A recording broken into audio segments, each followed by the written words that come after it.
There is this mindset that we have that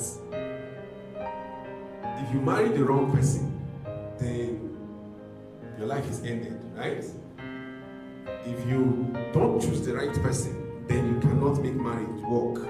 So on the back of our minds, we are thinking there is a Mr. Right and there is a Mrs. Wrong, or there is a Mr. Wrong and there is a Mrs. Right. There is no Mr. Right or Mrs. Wrong in marriage. Can I say that again? There is no Mr. Right or Mrs. Wrong in marriage. Once two of you are married, there is no Mr. Wrong or Mrs. Right.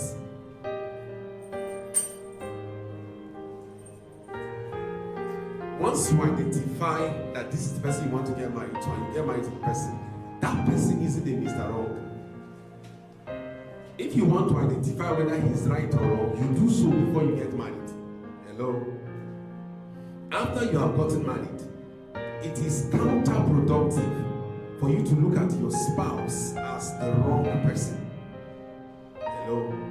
Even when there are issues in the marriage, in every marriage, there are just two flawed people. There are just two people that have got issues, two people that have got shortcomings. That's all. Doesn't make it the woman right or the man wrong. No.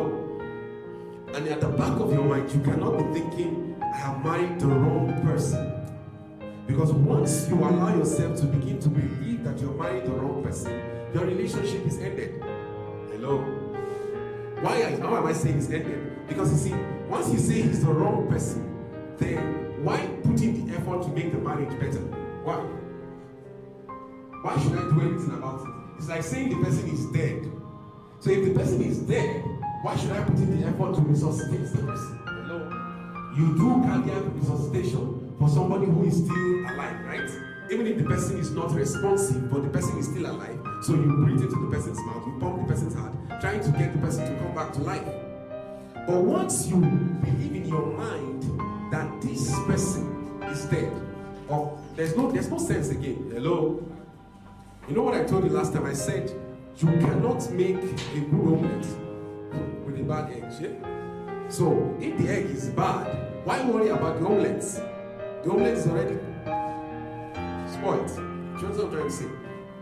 That's why you cannot go into marriage, have problems in marriage, and then begin to tell yourself, I must have made a mistake, I married the wrong person. Hello? You can't make any progress in the relationship. I said the relationship is ended in your mind already. Now there's still hope for the relationship, but in order for there to be hope for the relationship, you have to change your mind. You have to change your mind about the person. In order for you to put in the efforts that is required to make your marriage work, you have to have hope. Hello? If you do not have hope that the things I'm doing will make a difference, then the zest, right? The drive that you require will not be there. Does that make sense to you? That's why you can't go into marriage thinking that, oh, because this person has got a fault, I must have married the wrong person. She's Mrs. Wrong. Amen.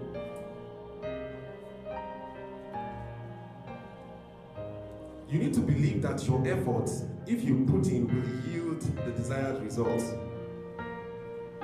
With the wrong person, that hope of having the right result, the desired result is gone. Okay, so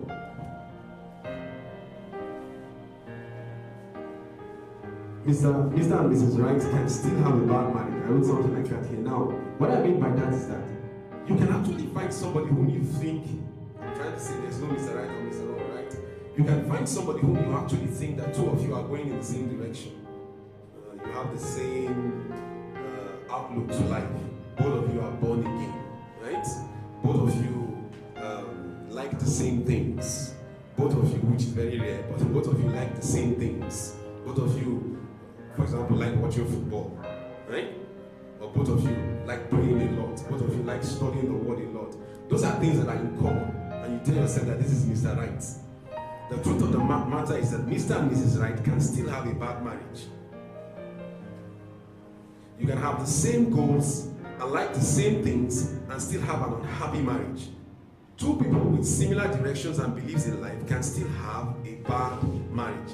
And an African and an European, somebody who is African, a man that is African, the woman is European, obviously you know their outlook to life is different.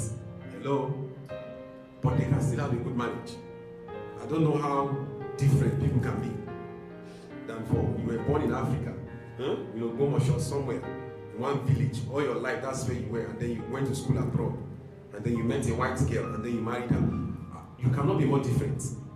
Hello? But those two people can still have a good marriage. That's what I'm trying to say.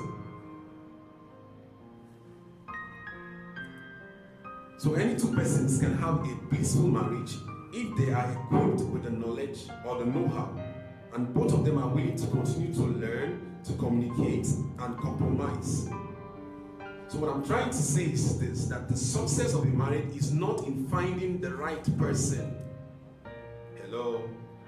The success of marriage is not in finding the right person. The success of marriage is in being the right person daily. Both of you. Can I say that again? If you think that once I find the right person, and I'm not saying it's wrong for you to look for somebody who has the same inclination with you, hello, I won't encourage you to go marry somebody who is not a believer if you are a believer. Are you following me? You should have the same inclination. But just thinking that because I married somebody who has the same inclination with me, my marriage is going to be okay, is a wrong premise.